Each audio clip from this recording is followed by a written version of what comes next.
मनुष्य दुख पाए कष्ट पाए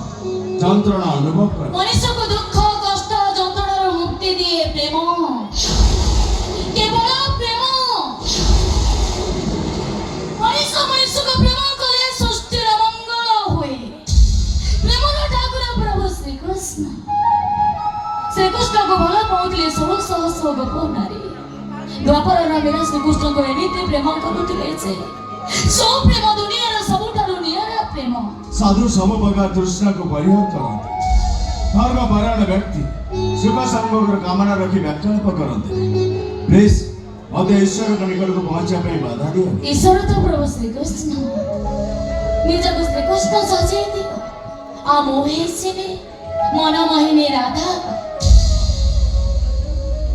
कामनार विनाश से दुखर विनाश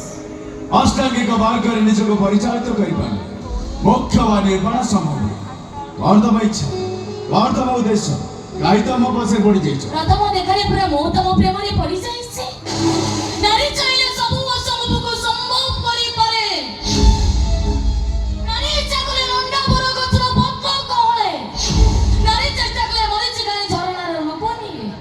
ओ सीता मो प्रेम को तमे स्वीकृति दबो कि नै माने सब जने अबुझा परि माने पछत जेते बळे ताहले सुनो फर्स्ट टाइम मु तुमको आई लव यू कहबा को चाहूचे कहि बरो जे